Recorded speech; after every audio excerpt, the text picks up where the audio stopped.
The bridge builder in ancient Babylon, 1700 years before Christ. The Euphrates River was both blessing and barrier. It brought water, brought trade, brought life itself, but it also divided East Bank from West Bank, merchant quarter from artisan quarter, opportunity from poverty, for those who could afford boats. The river was a highway, for everyone else it was a wall.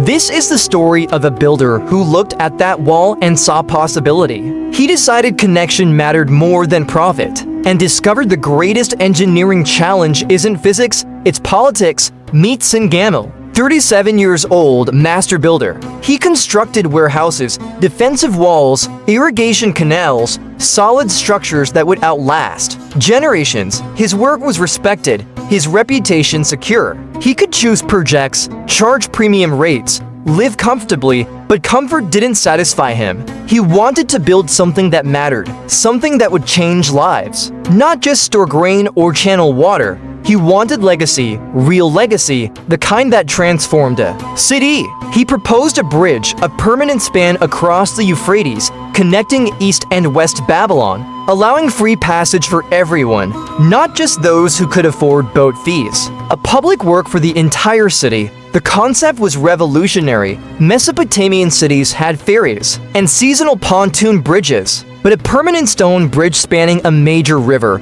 it had never been attempted in the region. The engineering challenges were immense. The Euphrates was wide at Babylon, nearly 300 feet deep, with powerful currents during flood season. Building foundations in the riverbed would require techniques no one had mastered. Supporting a span that length would require calculations beyond current knowledge, and the cost would be astronomical. Sin-gamil spent 2 years designing, studying river flow patterns, calculating load-bearing requirements, experimenting with foundation techniques. He developed a radical solution: stone pilings driven deep into the riverbed, connected by massive cedar beams from Lebanon, topped with stone arches. Ambitious, dangerous, possibly impossible. He presented his plans to Babylon's city council, showed his calculations, demonstrated his foundation technique with models, requested city funding for construction. The council's response was mixed. Some saw vision. A permanent crossing would boost trade, connect neighborhoods, increase property values. Others saw waste, enormous expense for something that might collapse during first flood season. Ferries worked adequately. Why risk disaster? Then the merchants spoke, the boat operators who controlled river crossings. They saw threat. A free bridge would destroy their business. Thousands of daily fares would disappear. Their livelihood would collapse. They organized opposition, argued the bridge would interfere with boat traffic, would change river flow patterns, would damage the fishing industry. They found engineers willing to testify that Sin-gamil's design was flawed, that the pilings wouldn't hold, that the first flood would destroy it. The city council rejected funding. Too risky, too expensive, too controversial. Sin-gamil's bridge would remain a drawing on clay tablets, beautiful, visionary, unbuildable. But Sin-gamil wasn't finished. If the city wouldn't fund it, he would find other sources. He approached wealthy merchants, not the boat operators, but traders who would benefit from easier river crossing. Textile merchants whose workshops were on the west bank, but markets on the east. Food suppliers moving goods between districts. Anyone who paid daily ferry fees. He proposed a partnership. They would fund construction. In return, they would collect bridge tolls for 20 years. After 20 years, the bridge would become public property, free passage forever. But for 2 decades, investors would profit. It was creative financing, privatizing construction costs while guaranteeing eventual public access. The merchants calculated returns. Daily traffic across the Euphrates was enormous. Even modest tolls would repay construction costs within 10 years. The next 10 years would be pure profit. 30 merchants formed a consortium, raised funds, hired Sin-gamil. Construction could begin, but they needed city approval for river construction. That meant navigating politics. The boat operators intensified opposition, advisors close to Hammurabi himself. The king's position was pragmatic.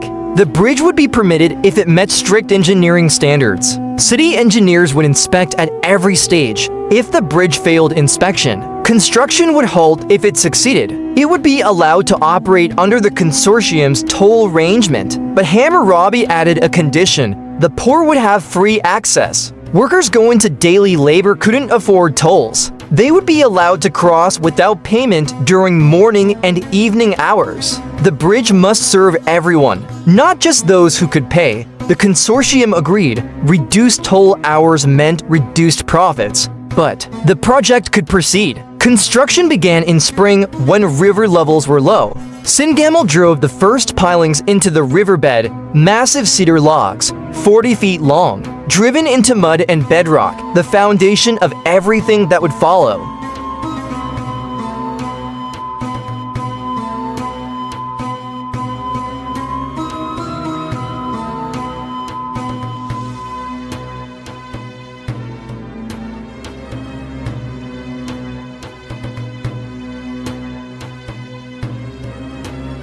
The work was brutal. Laborers toiled in waist-deep water, fighting the current, wrestling massive timbers into position. Divers checked underwater alignment. One wrong calculation, and the entire structure would collapse. The boat operators didn't give up.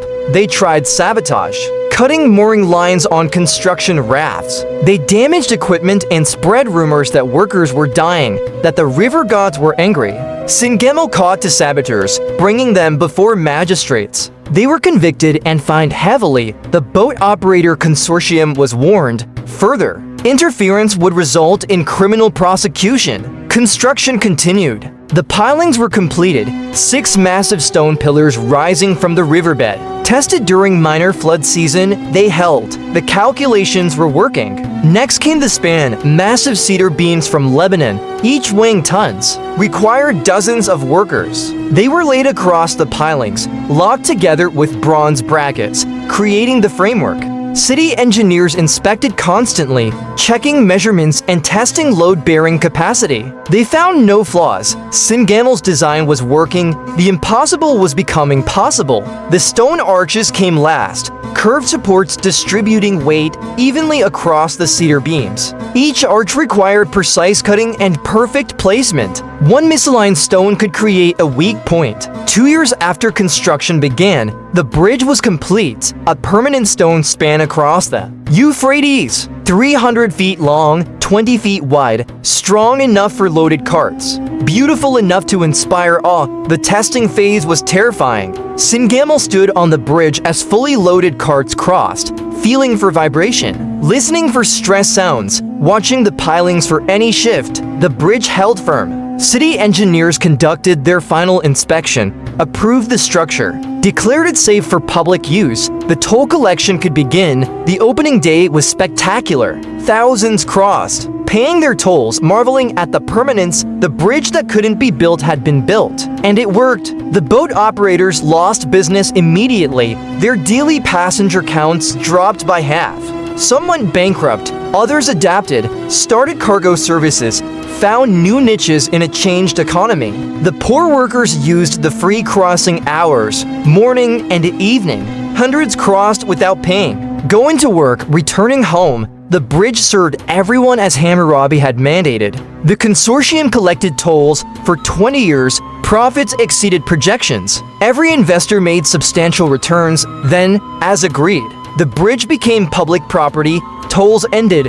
Free passage for all, forever. Sin-gamil lived to see his bridge serve Babylon for 32 years, survived multiple floods, required maintenance but never failed. His name became synonymous with quality construction. Other cities requested his designs, wanted their own permanent bridges. He built 3 more before he died at 69, each incorporating lessons learned from the Euphrates Bridge, each serving communities for generations. His engineering techniques influenced Mesopotamian construction for centuries, but the Euphrates Bridge remained his masterpiece, the one that proved impossible could be possible, that private funding could serve public good, that vision combined with skill could transform cities. The bridge stood for nearly 800 years, survived Babylon's decline, witnessed empires rise and fall, eventually succumbed to a catastrophic flood that changed the river's course, but its pilings remained visible for another 1,000 years.